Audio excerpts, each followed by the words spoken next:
Janasena party సంబంధించిన JSP అనే ఒక గ్రూప్ క్రియేట్ చేసి ఆ గ్రూప్లో మా గౌరవనీయులు శాసనసభ్యులైనటువంటి సాయిప్రసాద్ గారి మీద తప్పుడు సంకేతాలు ప్రజలకు తెలిపే విధంగా కొంతమంది ముస్లిం మహిళలు పార్థసారథి అనే వ్యక్తి దగ్గర పోయి కలిసినట్టు ఒక ఫోటో పెట్టి దానికి సంబంధించిన జనసేన పార్టీకి సంబంధించిన ప్రకాష్ అనే వ్యక్తి దాంతోపాటు ఆ గ్రూప్లో ఎంతమంది ఉన్నారో అంతమంది ఈ ఫోటోని అప్లోడ్ చేసినారు. ఆ దాంట్లో మ్యాటర్ ఏముందంటే వాళ్ళ భూమిని ఎమ్మెల్యే సాయిప్రసాద్ గారు కబ్జా చేశారు. ఆ భూమిని రేపు మీ ప్రభుత్వం వచ్చినాక న్యాయం చేయండి అని చెప్పేసి ఒక ఫేక్, వాళ్ళు ఎవరో కూడా తెలియదు, అలాంటి ఫేక్ న్యూస్లు పెట్టి ఇక్కడ సాయిప్రసాద్ గారి గౌరవానికి అయితేమి అలాగే ముస్లిమ్స్ మైనార్టీ వాళ్ళ గౌరవానికి అయితేమి ఇలా భంగం కలిగిస్తూ ఇలా తప్పుడు సంకేతాలు ప్రజల్లో పెడతా ఉన్నారు. వాళ్ళందరూ కూడా చెప్పేది ఒకటే, ప్రజలతో మనం ఓట్లు వేసుకోవాలంటే ఇది సరైన పద్ధతి కాదు. మీరు ఏదైనా మీ కుటుంబ అభ్యర్థులు ప్రజలకు ఏం చేస్తారు, మీ పార్టీ వస్తే ఏం చేస్తారు, వచ్చిన తర్వాత మనం ఏం చేయాలనేది ప్రజల సంకేతాలు పంపించాలి. అవి కాకున్నట్టు పొద్దున్న లేస్తే వైసీపీ వాళ్ళు బెదిరించినారు, వైసీపీ వాళ్ళు కబ్జా చేసినారు, ఎమ్మెల్యే అలా అన్నారు, వీళ్ళు ఇలా అన్నారు, ఇది కాదు, సరైన పద్ధతి కాదు. ప్రజలకు మీకు కుటుంబ అభ్యర్థిగా ఈ ఆదోని కేటాయించినప్పుడు పార్థసారథి అయితేనేమి, ఆ జనసేన పార్టీ అయితేనేమి, టీడీపీ పార్టీలు అయితేనేమి మీరందరూ కూడా ప్రజలకు ఏ సంకేతాలు ఇవ్వాలనుకుంటున్నారు? అంటే గొడవలు పెట్టాలనుకుంటున్నారా? మతాల మధ్య, పార్టీల మధ్య ఇది కాదు మీరు చేయాల్సింది. మీరు ఏం చేస్తారు ఆదోనికి అవి చెప్పండి ముందుగా. అవన్నీ ఏం చెప్పుకోకున్నట్లు ఎవరో పాపం పేదవాళ్ళు వచ్చి కలుస్తూ ఉంటారు, ప్రతి పార్టీలో కలుస్తూ ఉంటారు, వాళ్ళు ఫోటోలు పెట్టి తప్పుడు సంకేతాలు ఎమ్మెల్యే గారి మీద భంగం కలిగే విధంగా పెట్టడం సరైన పద్ధతి కాదు. ఇక్కడ వాళ్ళ ముస్లిమ్స్కి నిజంగా అన్యాయం జరిగింటే ముస్లిం పార్టీలో పెద్దలంతా ఉన్నారు, వాళ్ళు మాట్లాడతారు. నీవు ఎక్కడో కర్ణాటక వచ్చి ఇక్కడ వీళ్ళతో ఇట్లా తప్పుడు సంకేతాలు ప్రజల్లో పంపించడం అనేది సరైన కాదు. పార్థసారథి గారు అలాగే జనసేన పార్టీకి సంబంధించిన వాళ్ళు కూడా క్రమశిక్షణతో పోవాలి మన ప్రజల్లో. ఇదేంటి ఇది గొడవలు పెట్టేదానికి? రేపు వాళ్ళు ఎవరో ఫేక్ అని తెలిసిన తర్వాత మీ పరిస్థితి ఏంటి? దానికి జేఎస్పీ అనే గ్రూప్ మీద ఈరోజు కంప్లైంట్ ఇవ్వడం జరిగింది. ప్రకాష్తో పాటు ఆ గ్రూప్లో ఎంతమంది ఉన్నారో అంతమంది మీద కంప్లైంట్ ఇచ్చినాం. ఇప్పుడు త్వరలోనే ఆ విచారణ చేసి వాళ్ళు ఎవరు అనేది వాళ్ళు తీసుకొని తెలియాలి మాకు. వాళ్ళ మీద అందరి మీద కంప్లైంట్ ఇచ్చినాం. ముఖ్యంగా సాయిప్రసాద్ గారి మీద కక్ష కట్టి ఆయన గౌరవాన్ని భంగం కలిగే విధంగా ఈరోజు ప్రజల్లో తప్పుడు సంకేతాలు పంపిస్తున్నా, ఇది సరైన పద్ధతి కాదని మీడియా ముఖ్యంగా తెలుపుతా ఉన్నాం. ఓకే, నా పేరు పి దేవ, వైఎస్ఆర్సీపీ ఆదోని పట్టణాధ్యక్షుడు. ఆదోని ప్రజలకి, నా అక్క చెల్లెలకి, మా అన్న తమ్ములకి, నా వయసులో పెద్దోళ్ళకి, మా ప్రతి ఒక్క క్యాస్ట్ వాళ్ళకి నేను మనస్సుతో నమస్తే చేస్తున్నాను. రెండో విషయం ఏమంటే, మొన్న ఒక వాట్సాప్ గ్రూప్లో ఒక ఫోటో మ్యాటర్ క్రియేట్ చేసినారు.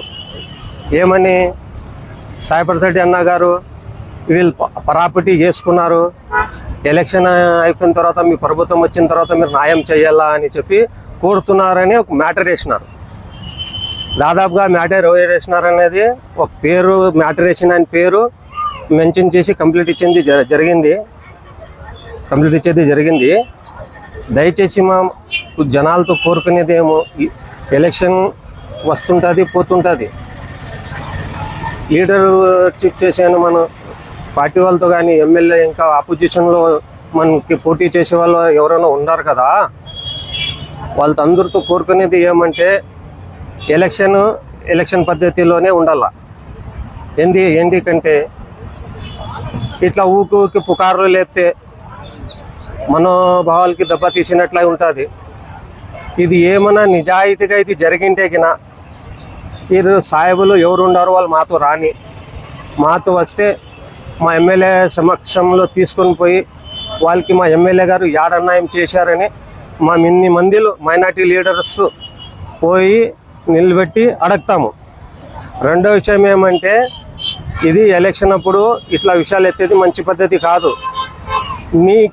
మీ కాడ ప్రూఫ్లు పక్కాగిన ఉండింటే, ఇదేం పల్లెటూరు కాదు, ఇది అడవి కాదు, ఇక్కడ డిపార్ట్మెంట్ ఉండదు, మన ఆడియో సార్ ఉన్నారు, ఎంఆర్ఓ సార్ ఉన్నారు, లాయర్లు ఉన్నారు. స్థలం కబ్జా అయింది, మీరు పోరాడండి వాళ్ళ తరపున, లేకుంటే మామన్నా పోరాడతాము. మీరైనా పోరాడండి, లేకుంటే వాళ్ళకి మాకాడన్నా పంపండి, మామన్నా పోరాడతాము. సొంతం డబ్బులతో మా చేతితో ఖర్చు పెట్టి పోరాడతాం. ఆ స్థలం ఎవరైనా కబ్జా చేసినవి మనం పోరాడి హైకోర్టు కానీ సుప్రీంకోర్టు కానీ పోయి వాళ్ళకి ఇప్పించే వరకు పోరాడతాం.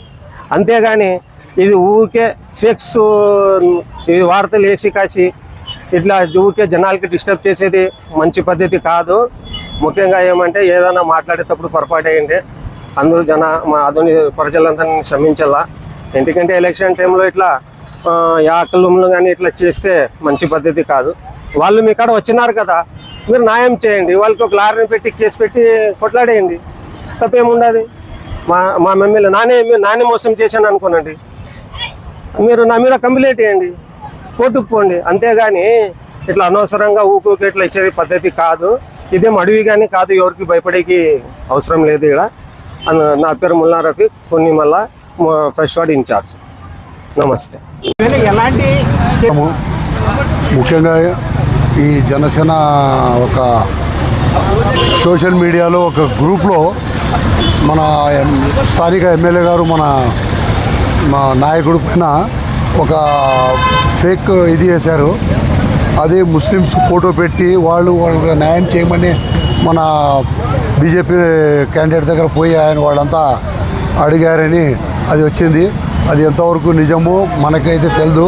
ఇలాంటివి అన్ని జిమ్మిక్లు దయచేసి రాజకీయంగా చేయండి.